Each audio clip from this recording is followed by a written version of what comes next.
સત્તાપક્ષ અને વિપક્ષ એકબીજા પર શાબ્દિક હુમલાઓ કરી રહ્યા છે. એવી જ રીતે કોંગ્રેસ પર ભાજપ હુમલો કરે છે અને ભાજપ ઉપર કોંગ્રેસ હુમલો કરે છે.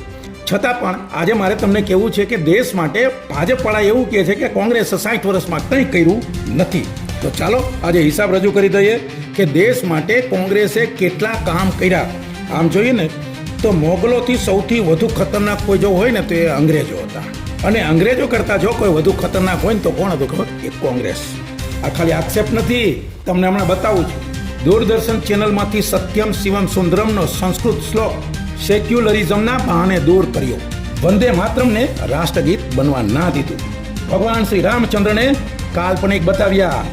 ભગવાન રામચંદ્રએ બનાવેલો સેતુબંધ એટલે કે રામ સેતુને તોડવા માટે કોંગ્રેસે હલફનામું દાખલ કર્યું. 26/11ના હુમલાને 11 હિન્દુઓનું કાવતરું બતાવ્યું. અડધું કાશ્મીર તો પાકિસ્તાનને આપી દીધું ગિફ્ટમાં. સિંધુ નદીનું 80% પાણી પાકિસ્તાનને આપી દીધું. માત્ર ભારતમાં પુસ્તકોની અંદર મુગલોને બહુ મહાન બતાવી દીધા. આર્ટિકલ 25ને માન્યતા આપી ધર્મ પરિવર્તનની છૂટછાટ આપી દીધી. આર્ટિકલ 28ને પાસ કરીને હિન્દુઓને ધાર્મિક શિક્ષણથી વંચિત કર્યા. આર્ટિકલ 30થી અલ્પસંખ્યકોને ધાર્મિક શિક્ષણની છૂટછાટ આપી દીધી. HRC એક્ટ દ્વારા હિન્દુ મંદિરો ઉપર સરકારે કબજો જમાવ્યો. વકફ બોર્ડ બનાવીને બધા જ લઘુમતીને નહીં, માત્ર ને માત્ર એક જ કોમને લાભ કરાવ્યો.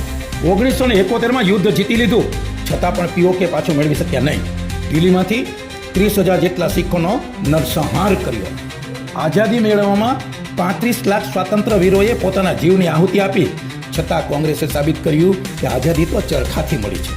અરે કોંગ્રેસનો મિરેકલ તો જુઓ, જેને એક પણ મત નથી મળ્યો એને કોંગ્રેસે વડાપ્રધાન બનાવ્યો. હવે મહેરબાની કરીને એવું ક્યારે બોલવાનું નહીં કે દેશ માટે કોંગ્રેસે કાંઈ કર્યું નથી. અરે કોઈ એવું કાવતરું નથી કે જે કોંગ્રેસે દેશમાં ન કર્યું.